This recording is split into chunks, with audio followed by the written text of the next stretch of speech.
Hello there, you incredibly attractive person you. I'm Chris from TechSpert, and today we're going to be checking out the Asus ROG Zephyrus M16 2022 edition, or more catchily known as the Zephyrus M16 GU603Z, which boasts Intel's 12th Gen H smarts and Nvidia's RTX 3080 Ti, or at least in this maxed out SKU. And this here 2022 model is very similar to the previous generation, just got some boosted specs for improved performance, but of course this kind of power doesn't come cheap. So for instance, on scan, the ROG Zephyrus M16 2022 will cost you just a few pennies under $3.5 grand. So is it actually worth that sky-high asking price? Well, here's my Asus ROG Zephyrus M16 review, and for more on the latest and greatest tech, please do subscribe and ding that notifications bell. Cheers! Now, if you're familiar with last year's Zephyrus M16, chances are you'll get some serious deja vu-like chills when you clap your eyes on this bad boy. Once again, Asus has managed to cram a 16-inch laptop into a 15-inch form factor, helped along by the fact that that screen fills about 95% of the lid's interior. Up above and down below, the bezels are particularly skinny. Asus has still just about managed to cram a webcam into that top bezel though. As far as beefcake gaming laptops go, certainly the M16 is one of the skinniest and one of the lightest that I have tested out in recent times. It weighs just 2 kilos in all, so even my pathetic little boy arms don't wilt under the pressure of having to hold it for more than a few seconds. So certainly if portability is one of the key features that you are looking for in your next gaming machine, as well as obviously the beefy performance, well, job done.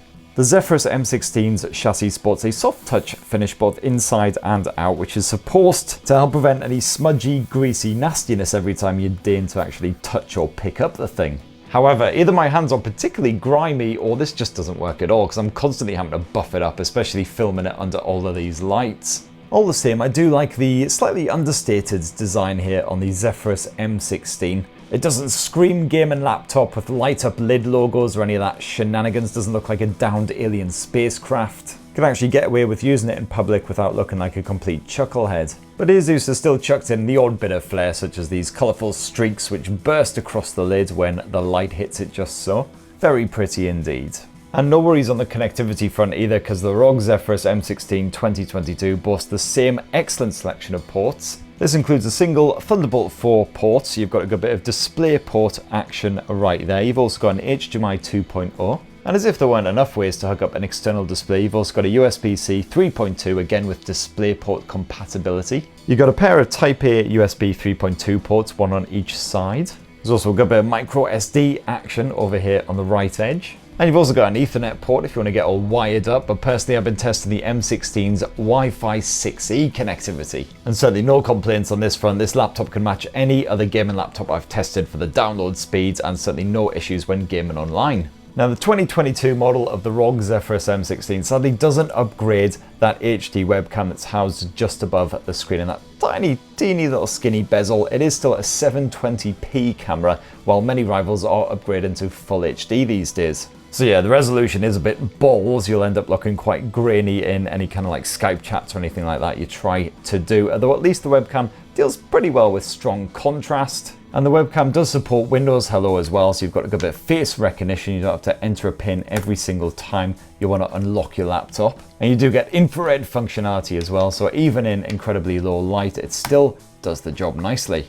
And no real update on the chiclet style keyboard here on the 2022 model of the Zephyrus M16 either. The board is tilted towards you when you fully open up the laptop, so it's nice and comfortable to use. You've got 1.7mm key travel as well, which is pretty deep for a laptop that's this skinny. And the keys are certainly well sized and well distributed as well, just the usual qualms such as the single row enter key and the tiny squished little cursor keys. You do get some dedicated media keys up top, which is very handy when you want to quickly change up the volume, and one of these also quick launches the Asus ROG Armoury Crate. More on this little beauty in a bit.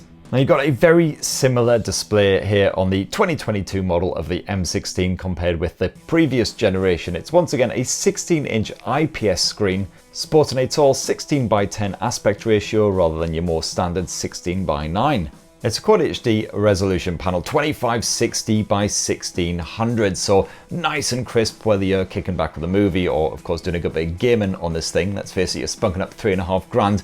You probably want to use it for what it's actually built for. And it is HDR ready as well with full Dolby Vision support. Nice sharp contrast, certainly for an IPS panel. And quite poppy as well, considering it isn't an OLED panel. Those more vibrant colors really do leap off the screen. Good news for creators as well, photo editors and video editors, because you've got accurate color reproduction here. 100% of the sRGB gamut, 86% of the Adobe RGB, and 98% of the P3 gamut. All capably covered by this bright, shiny panel. You've also got 165Hz refresh rate support here, which is as good as my dodgy old peepers will ever need, complete with all the adaptive sync support, and I certainly saw no tearing or other graphical glitches while I was gaming. Everything just ran nice and smooth, no judders, no stumbles at all. But the only real difference in that screen tech over last year's M16, certainly that I personally noticed, was the actual screen brightness level. When you max this out, this now peaks at just over 510 nits, which is pretty damn good for any gaming laptop that I've tested in 2022. And that, combined with the anti-glare finish, means that even when you're outdoors trying to work on this thing or game on this thing, you can generally make out what's going on, as long as you're not trying to play something really murky like Doom Eternal, for instance. As for the speakers, we've actually got 6 speakers packed into this thing, powered by a dual tweeter, dual woofer setup with full Dolby Atmos support. Certainly sounds pretty impressive on paper. In reality, those speakers don't sound quite as good as you would hope, unfortunately. And that's not to say they're bad by any means, but the audio doesn't exactly blow your eardrums out when you max out that volume. It does sound surprisingly quiet, and the quality isn't quite as crisp and full-bodied as you would hope. Now, boot up Asus's Armoury Crate, and this allows you to basically meddle with all of the ROG Zephyrus M16's various settings. You can mess around with various performance modes, monitor the CPU and the GPU load, keep tabs on the internal temperature, and basically fiddle around with the Zephyrus M16 as much as you like. You can also change up the RGB lighting on every individual key on that keyboard via the Armoury Crate if you want, but the main purpose for booting this thing up is definitely when you want to get gaming, to get it straight into that turbo mode and max out all of the settings. Now, the Asus ROG Zephyrus M16 2022 is powered by one of Intel's latest 12th gen chipsets, the Core i9-12900H. This is backed to my review model by 32 gigs of DDR5 RAM, although this laptop does support up to 48 gigs if you want to max it out. As for the graphics, well, those are capably handled by a GeForce RTX 3080 Ti with 16 gigs of VRAM, so you got your ray tracing shenanigans, it is VR ready, all that good stuff. And also worthy of note, down here in the system config section of Armoury Crate is the MUX switch setting, or MUX switch if you want to say it properly. Toggle this, and this grants the system the ability to use just the dedicated GPU, so the integrated GPU is completely left out of it. Now, with everything turned up to 11, as you would kind of hope and expect from the ROG Zephyrus M16 2022, the latest AAA titles run absolutely perfectly, and fan favorites like Doom Eternal, you can play that on the maxed out Ultra Nightmare settings with ray tracing enabled, and it's just absolutely smashed by this laptop. No worries at all, piece of cake for this thing. That frame rate was nice and stable, dependably over 100 FPS, even when things got absolutely mental. And that's helped along by Asus's cooling system. You got dual arc flow fans here, you got 6 heat pipes in total, and liquid metal cooling for the CPU. Found the temperature was maintained at around 72-73 degrees, even when the turbo mode was activated and the CPU and the GPU were under intense pressure.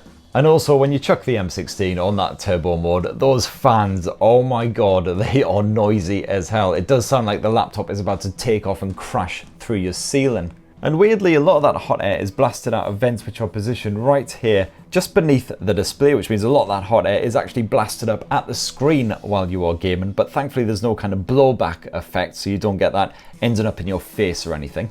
If you're a benchmarking fan, well, Cinebench R23 spaffed out some very impressive scores, single core 1863 and multi-core 18530. Some proper trouser-rousing results, and better than I expected from the 12900H. Things weren't quite as impressive in the 3D Mark benchmarking, but we did get clear improvements on last year's model, which is the main thing. Port Royal spaffed out a score of 7,427, and Time Spy Extreme 5,709. So not bad at all, not the best I've seen from a gaming laptop, but certainly very capable.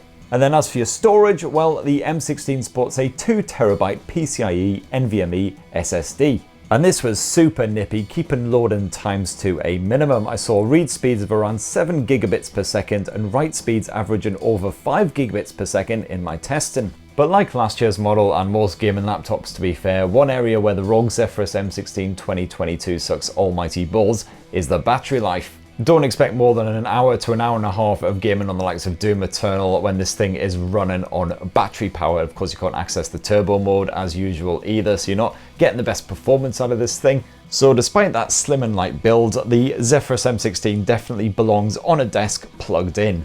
And that right there, in a nutshell, is my full final frank review of the Asus ROG Zephyrus M16 2022 edition. And as you can see, it's certainly a very capable gaming laptop. You can smash through any AAA title out there, even on maxed out detail settings. And to make things even better, it is impressively skinny and light, so you can take it out and about when needed.